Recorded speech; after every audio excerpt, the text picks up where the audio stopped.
Nandito na naman po si Madam Lover Okay. At good morning po sa lahat ng aking mga subscribe, sa non-subscribe with me. Andito naman po si Madam Lover Okay. At ako po ay mag-share sa inyo. Okay, so pasensya na lang ho kayo kung abala man yung mga ubo ko, ay gagaling ko lang po sa trangkaso. So, sana po okay na ako dahil ubo lang po yung mayroon. Kaya, kahit po mayroon tayong sakit ay siyempre kailangan ko rin mag-share sa inyo. So, ngayon kung maalala niyo po, nandiyan po yung aking Adriana Keys po kung tawagin. I don't know why they call that one.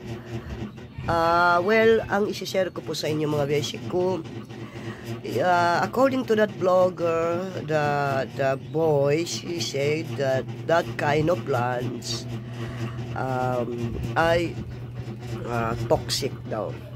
So, meaning, not allowed with mga animals. Okay?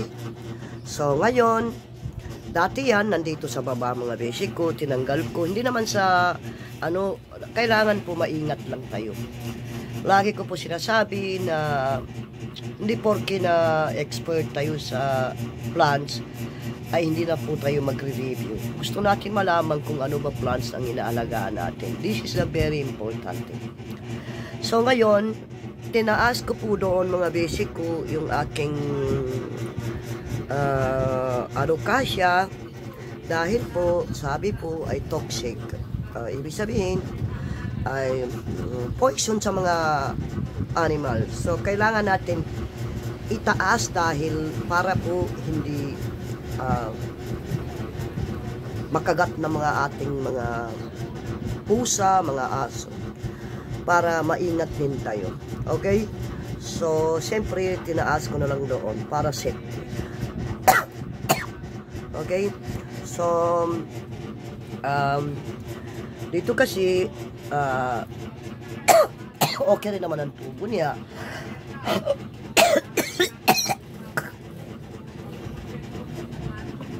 Sorry po. Okay rin naman ang tubo niya. Pero, nung na-review ko po sa lalaki na yun, ay tinanggal ko po dyan. Baka po maingat din tayo. Kasi pagkakaalam ko, mga basic ko, I'm not expert about all plants. Okay? But pagkakaalam ko mga basic ko, tulad ng mga ganitong plants, iba-iba po yung kulay, is also toxic yan mga basic. Okay? But wala pa po akong nakita sa mga blogger na ito ay sinasabi toxic. Basta yun lang nakikita ko mga beses ko. Toxic daw yun. Okay? So, mas maganda na lang na maingat tayo at magre-review tayo. Okay? Kasi according doon sa bata, sa lalaki, hindi naman bata yun eh. According sa kanya, ay hindi pwede sa mga animals yan. So, ginawa natin, tinaas na lang natin doon para para po maingat tayo at hindi makahalo sa dito sa ating mga ibang halaman. But I don't think so. She will kill the money plants. Okay? So yan mga basic ko, yun po yung pinaka-importante sa lahat na mga plantito dyan na may hilig po sa halaman, ay siyempre kailangan din natin mag-review. Hindi porke plantita na tayo ay hindi tayo manonood ng ibang video. Kasi gusto natin malaman, alamin kung ano po ba yung mga halaman na ating iniingatan at ating inaalagaan. Yun yung pinaka-importante. Okay? So yun po yung napanood ko. So maganda na lang maingat tayo. Dahil para po aware tayo sa mga ating pet, yung mga aso natin pusa. Di ba po? So, yan. Yan po yung alocasia keys po kung tawagin. Okay?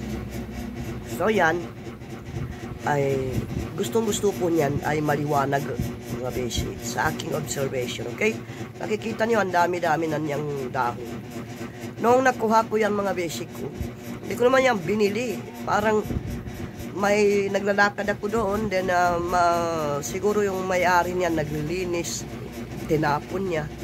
So, noong kinuha ko yan, wala pong dahon yan, walang mga tubo yan, kundi ugat lang mga basic ko. Bali, ginawa ko, tinanim ko uli sa lupa, and then yan, lumabas yung dahon yun. Okay? So, yan. Ngayon, pupunta na naman po tayo sa mga aking alagang healthy. Okay? Andito na po yung aking Phalaenopsis, tinransfer ko na po dito. Okay? Sa malaking pot po.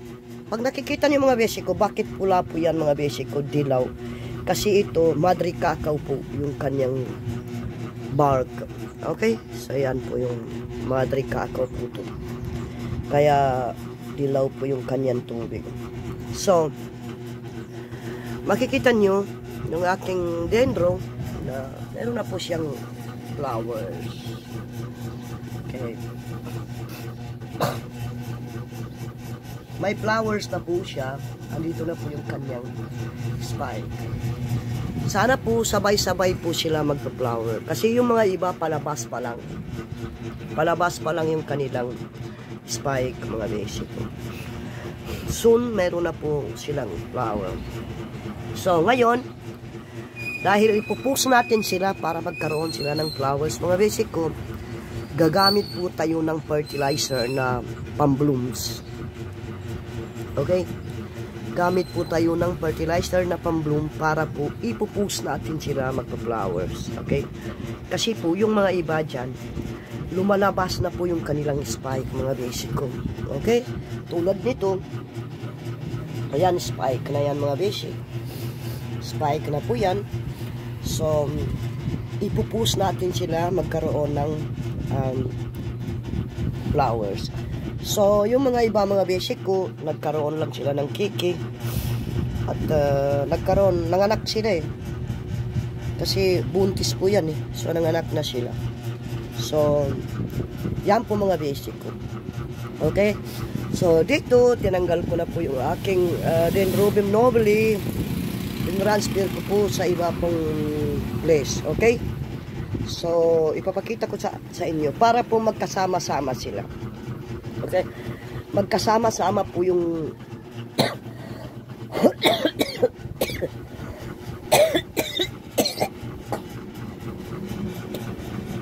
sorry po dahil grabe po ang aking trangkaso. By the way, may pakita ko sa inyo yung aking Dendrobium nobile kung saan po sila nakalagay.